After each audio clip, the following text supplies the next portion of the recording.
Mars-Saturn aspects in the natal chart are considered to be incredibly difficult as they give one a childhood full of hardship, rejection, and brutality, later on resulting in an adulthood full of insecurity, repression, and sexual frustration. Of course, Saturn always offers opportunities and important lessons, and I'm here to break it down.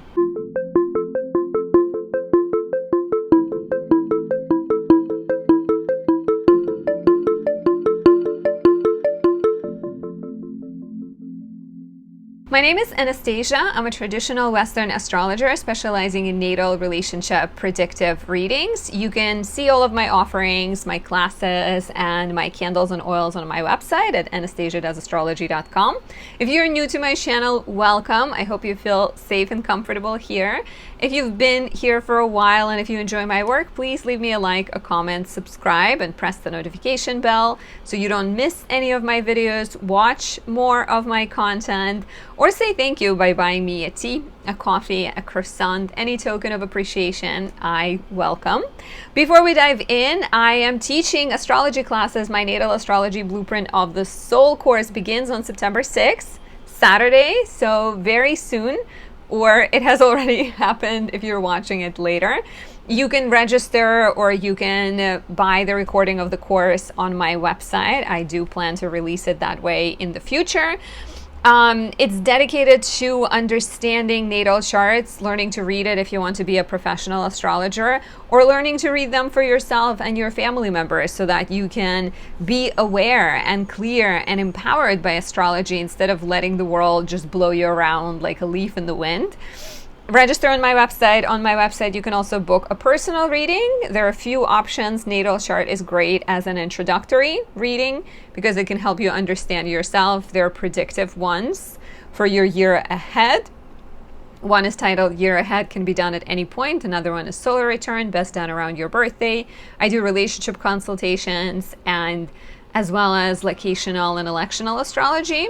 Those will be under the umbrella of like express reading. You can book and specify that you want an election, or you can book a natal chart reading, just specify that you want an astrocartography breakdown. So all of that on my website. Real quick, since we're talking about Mars and the square to Saturn, and Mars usually feels restricted and impeded by Saturn, I'd love to highlight my Mars Kazemi candle, which captures Mars in rulership in Scorpio, conjunct the Sun in the perfect conjunction, so it's not burned up and combust, but actually empowered in a Kazemi. This can help you build your courage, discipline, and passion, act in a strategic and brave way, and reach your goals so that nothing or no one stands in your way. So let's take a look at Mars-Saturn. Generally, Mars is the planet of one's will and courage and action. It's the warrior. It's, you know, the sun is your light and your expression and your identity, but Mars is your masculine principle. It's the rawest version of yourself. It's this sort of uninhibited desire and sexuality and passion that is often connected to Mars. But Saturn is not that. Saturn is about duty and hardship and hard work and limitations and hard lessons. And so what happens when Mars and Saturn meet each other? Then the warrior gets restricted. The warrior gets chained up, or he gets derailed, right? Like, think of it as a heroic quest one is on. When Saturn meets Mars, it will bring a lot of obstacles. I also would love to highlight this book by Liz Green, Saturn, A New Look at an Old Devil. I am reading this book for a while now, and I'm turning every chapter into a YouTube video. So if you want to read it, if you want to get it for yourself, check it out. It's a really great book. So Liz Green writes a lot about Saturn in aspect to Mars, but it's helpful to know of the nature of Mars and Saturn, right? And understand that Mars might be this youthful soldier, warrior who is generally enthusiastic and unrestricted, right? Just like this masculine firepower. And then Saturn is the opposite. Saturn is like old age, death, hardship, restriction. So oftentimes, and I am one of the people with this aspect, Mars and Saturn are in a super tight square in my chart. It's like super exact. So I know what it's like. So a lot of astrologers hail this as a really difficult aspect. And back in the day, there was a lot of opinions that this automatically led to like cruelty or sadism. Adolf Hitler has this aspect with his Saturn being in Leo and his Mars being in Taurus in a square to one another. And of course, he's known for his disturbing desire to murder so many people, right? And conquer so many lands. And so like this Mars-Saturn energy was very cruel in his context, very obsessive, right? But for those of us who have this aspect, we shouldn't worry. We shouldn't think that we're destined to be cruel and sadistic. A lot of times this ends up externalized. It means that there is some kind of hardship that you had to deal with, cruelty or difficulty or rejection that you've suffered at the hands of others. In childhood, right, with this aspect, there is often some kind of repression by one or both parents. There may be brutality shown by the father, because Saturn often represents male authority figures, people in power. Strict discipline, early responsibility, Liz Green writes, as well as rigid religious training, or even manipulation, subtly directed emotional control, right? So even because Mars has to do with masculine principle and sexuality, there might also be a very harsh punishment of a person exploring their sexuality, right? Sort of like growing up in a very religious household where you're not supposed to behave a certain way. And so people grow up really, really restricted, and that results in, of course, later on, a lot of frustration and a path that on many levels has to be your own. You have to discover your sexuality later in life. You have to discover your masculinity, your will, your power, your ego. But first, there will be obstacles, right? And so cruelty in childhood is often seen. Please share if you resonate with that. I do. My childhood wasn't the most peaceful one. There might be, as a result, right? As a result, there may be some like self-protectiveness to the person, to a point that they have built walls around themselves and they show up in this kind of self-contained way. For some people, it can sway too far, where they're being harsh and ruthless and difficult with other people. On the positive, this gives one good organizing power and control of the will. And again, like, this is something that you can work on.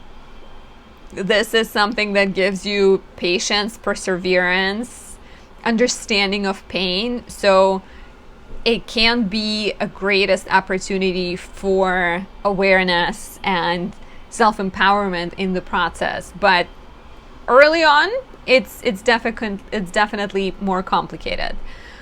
So there could be conflicts with authority for these people. There could be a bit more of an accident-prone nature, because again, Mars is the gas pedal, Saturn is the brake pedal. So when you have the two in aspect, every time one gets pressed, another gets pressed. So the tendency to get in accidents is likely.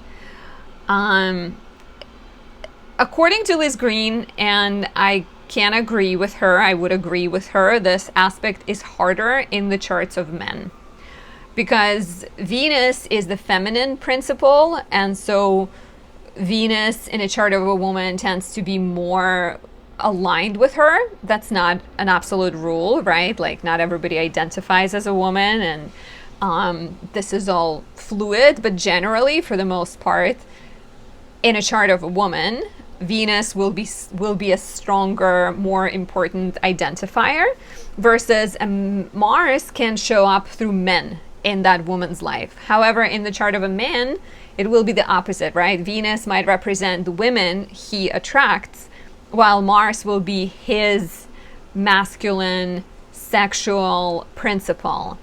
And so when Mars is in an aspect to Saturn, and there is this inhibition, there is this hardship, a man's acceptance of himself and the confidence in himself will likely suffer, especially early in life. But again, I potentially repeat myself, but Mars-Saturn together offer opportunities to develop more significant personal values and to discover yourself and find greater understanding.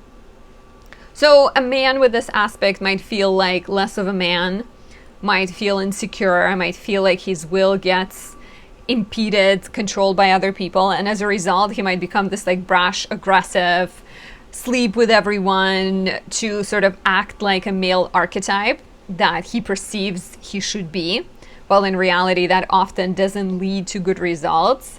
But there could be this tendency to like overcompensate, right? This is what you expect me to do, or like I'm gonna do the opposite, right? Like you want me to be a certain way, I'm gonna go like fight everyone and sleep with everyone. The opposite extreme creates someone who is passive and internally frustrated, but like, you know, becomes this favorite with women in the family because he never says no.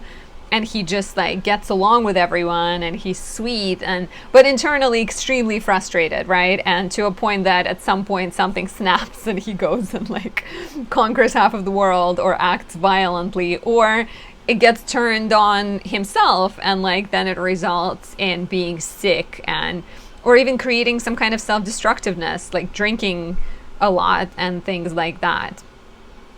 For both men and women, this can result in sexual inhibitions and sexual frustration, where again there is some kind of sense of like needing to be in control, being like Saturn can lead to a lot of fear of letting go of control because of what happened in childhood, right? And so this is something that one needs to work on. One needs to learn to develop trust and surrender on many levels, but also discover what sex is, right? Because I think for people with this strong aspect, there could be this sense of like, yeah, like not experiencing sex as like an intimate encounter, seeing sex as like a way of assert power potentially, or yeah. I'm just gonna look at something. So it's like it's difficult to surrender with this aspect. It's difficult to just like let go and let be, because oftentimes there is this like a lot of fears. So Saturn will drive one inward and will encourage one to go within and do some psyche analysis, work with a therapist, right? Heal the childhood wounds. Of course, for women, this kind of self-analysis tends to be more encouraged. For men, in a lot of cultures, it's not encouraged to ask deep questions, right? You're supposed to be a certain way. So sometimes a man who is seeking questions and using spiritual matters can be considered more like neurotic, or I don't know, like there may be stigma around it for men, and that's why again this aspect can be harder for men. For women, this might show up in the kinds of relationships she attracts, with a partner who dominates or tries to control her, or a partner who is insecure but maybe doesn't fully understand what to do with it. Like there might be some kind of challenge in relationships for a woman and a man as well. And so the way to integrate is, of course, work with healing, but then also discover personal values about masculinity, about sexuality, about will and ego and assertiveness, because a lot of traditional values that maybe are placed on you by other people are more likely to fail you or feel dissatisfactory, feel like that's not who you are, right? Like what people expect of you might not feel like who you are. So learning to prove yourself, not in a way where you hide from conflict, not in a way where you fight with everyone, but building that like sort of inner strength and resilience, and then taking it out in the rest of your relationships, knowing that it's okay to be vulnerable, because sometimes vulnerability leads to truth and more important relationships. And also knowing that if you're vulnerable and you get betrayed for some reason, you can stand up and you can grow stronger, because some of the, as mentioned already, some of the strengths of this aspect is perseverance. If you start off life with hardship and difficulty, you're more likely to overcome, you're more likely to commit and finish things, right? Yes, you may be too controlling, and that's what you're working on releasing, but using that sort of perseverance in a positive way to also improve yourself can be extremely helpful. And of course, professionally can be really helpful. I hope you resonate with this. Please share if you have Saturn, Mars, conjunction, square, opposition, sextile, trine. Sextiles and trines will be easier than conjunction, square, and opposition, but still, nonetheless, Saturnian influence will be felt. I will be happy to hear if you have any suggestions for other videos. If you want to work with me, book a reading or study with me on my website, you can find out more information, and I'll talk to you soon. Bye.